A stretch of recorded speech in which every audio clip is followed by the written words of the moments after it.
Welcome to the Ask Coach Mac podcast, where coaches from around the world get their strength and conditioning questions answered. What's up, guys? Ron McKeefery here. Welcome to episode number 39 of Ask Coach Mac. Thank you so much for joining me today. We have a great question from Earl, but before we get to that, I want to thank today's sponsor, Iron Grip. Iron Grip is the largest provider of commercial free weight equipment worldwide and the only manufacturer with a line exclusively American-made free weight equipment. Their equipment can be found in premier fitness facilities in over 60 countries, including 3 facilities I've put together. They are the industry leader and my go-to choice for bars, plates, and dumbbells. For more information, go to irongrip.com, follow them on Twitter, or call Chris DeSanto at 509-230-3124. All right, here's today's question from Earl. My name is Earl Hamilton, intern at the Georgia Institute of Technology. I'm originally from Washington, D.C., and my question for Coach Mack is, what are the benefits of dynamic stretching both post and pre-training?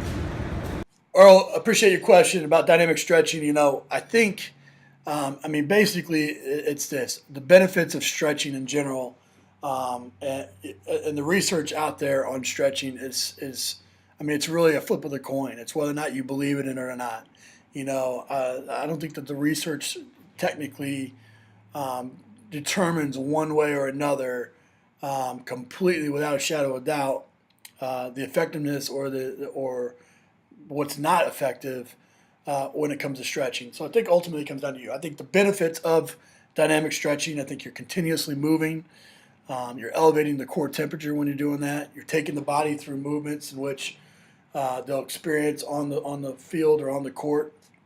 I think there's an opportunity there for them to mentally prepare at the same time, and then I think it improves their range of motion. And so I think that's stretching in general. I think regardless of whether or not you static stretch, dynamic stretch, I think you have to warm up first. I think you have to do something to elevate that core temperature. I think there's a detriment, potentially with dynamic stretching beforehand because your body might not be ready to go past its present capacity, and so you need to do a proper warm up first, and then at the end of the workout, I think if I was going to go through things, I'll tell you why I like stretching, me personally.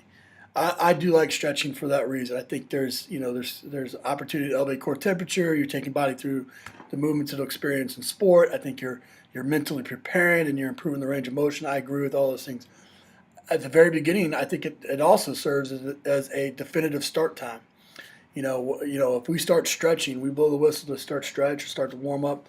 It's a definitive start time with our athletes. They know when they hear that whistle blow that they need to flip the switch to be locked in and prepared, and we know whether or not an athlete's late or not, and so I recognize that not everybody wants to give up 6 to 8 minutes at the beginning of the workout if they feel like that it's not necessarily beneficial.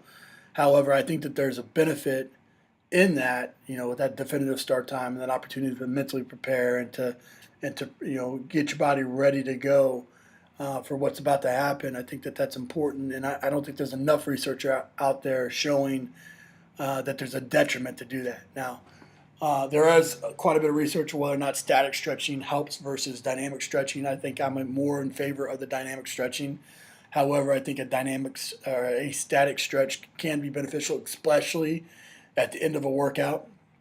I think when the nervous system is not really necessarily a factor anymore, then it's good to have a static stretch and to really kind of cool down and center yourself, much like you would be doing in yoga or something along those lines, where you're able to incorporate some of your breathing techniques and some mental relaxation and things along those lines. And so I would, on my end, what I like to do, I like to dynamic stretch early, and then I like to static stretch at the end. However, there are times when we just want to kind of quickly get something in. We feel like the body's ready to go to where we'll do a static stretch. After quite a bit of a dynamic warm up in terms of maybe pre-practice, special teams, all those types of things.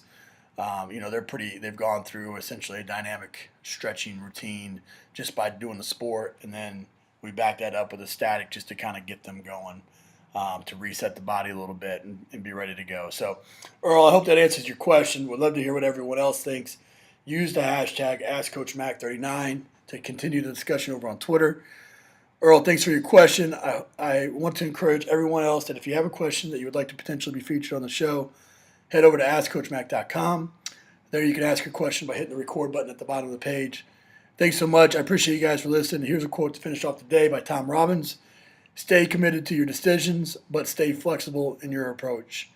Take care, guys. I'll see you in the next episode of Ask Coach Mac. Bye for now.